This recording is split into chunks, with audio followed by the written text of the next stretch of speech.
हमारे पूज्य गुरुदेव के पास कोई बच्चे को लेकर जाते हैं तो पूज्य गुरुदेव ने कहा कि देखो इस बच्चे को ये जरूर सिखाना, प्रातः काल उठकर नित्य माता पिता की सेवा करे, प्रणाम कम से कम कर ले। जो बच्चे को पढ़ने में मन नहीं लगता है तो तलाकर बोलते हैं स्मरण शक्ति कम है, इसके लिए सबसे बढ़िया ये उपाय है अभिवादन शीलस्य नित्यम वृद्धोपसेवना चत्वारि तेषां वर्धन्ते आयुर्विद्या शोभन। केवल माता पिता के अनुयायी रहकर प्रणाम करने से 4 चीज प्रयास करने के बाद भी नहीं मिलेगा आयु। कोई जरूरी नहीं है किसी मंत्र के सहारा, केवल माता की सम्मान करो, प्रणाम करो, आयु अपनी बढ़ेगी। विद्या की प्राप्ति होगी, यश बढ़ेगा और बल प्रभाव बढ़ेगा। यह संतान तो महाराज सब के पास नहीं थी। ये तो माता कुंती के पास है जो 5 पुत्र निरंतर माता पिता की सेवा में है, परंतु गंधारी के 100 पुत्र में से कोई ऐसा पुत्र नहीं जो महाराज जो सम्मान करे। यहाँ पर दुर्योधन तो महा दुर्दांत था, पापी था, अधर्मी था। अगर कोई माला झोरी लेकर भजन करने लग जाए, भगवान के भजन देखते ही लगता था उसे बुखार होता, गाली देने लग जाता, मारता था। आज आदरणीय श्रीमान विदुर जी ने धृतराष्ट्र से कहा कि देखो ये आपका पुत्र है, ऐसा पुत्र दूर हो जाए तो भी शास्त्र में कहा गया है कोई पाप नहीं। जो माता पिता को सम्मान न करे, गुरुजनों को आदर न करे, बड़े बुजुर्गों का आदर न करे, केवल अपने ही पेट भरने में निरंतर लगे रहे, अपने ही प्रभाव को बढ़ाने में लगे, तो उन संतान से दूर होना भी कोई पाप नहीं है, और दूर हो जाए तो भी कोई पाप नहीं।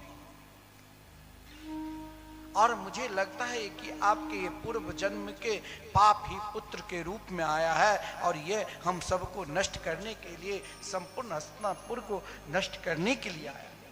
ये महाराज आप एक राजा हैं, राजा का कर्तव्य है प्रजा में कोई भी अमंगल करे तो उसे त्याग देना कोई पाप नहीं है।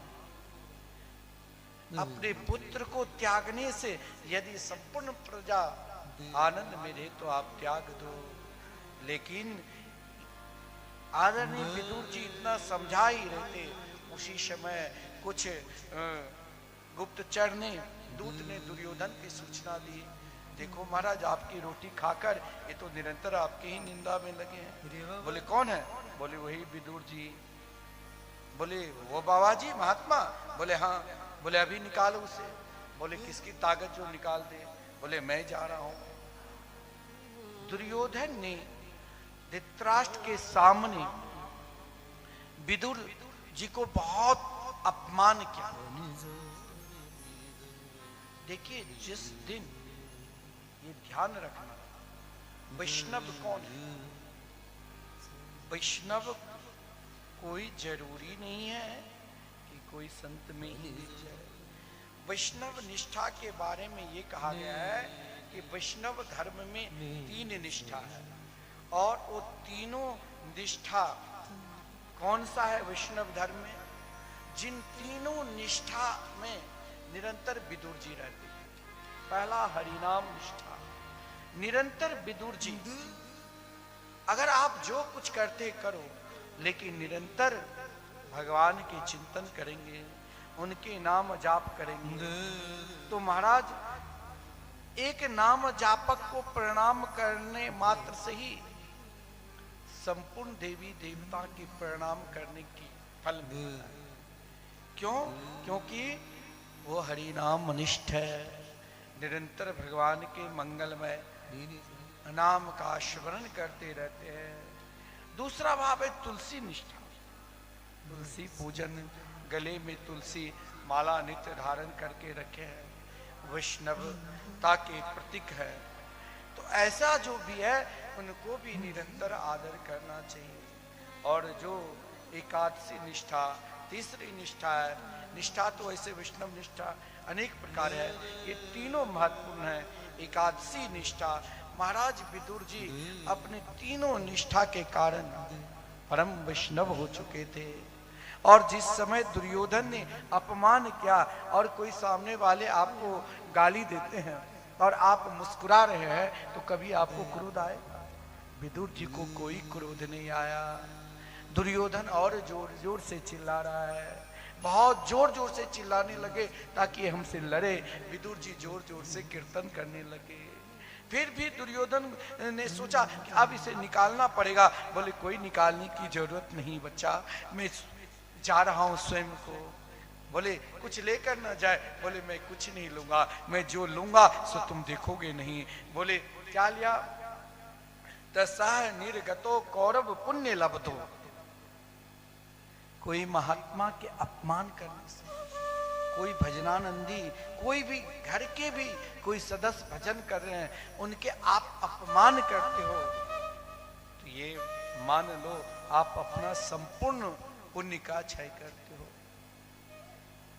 रावण ने केवल विभीषण जी को लात नहीं मारा, उसने अपने संपूर्ण ऐश्वर्य को लात मार दिया। उसने आज तक जितने भी भजन पूजन किए थे, स्वयं भगवान शिव के आराधना किए थे, सभी को लात मार दिया।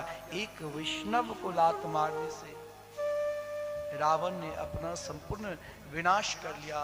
वही आज दुर्योधन ने किया।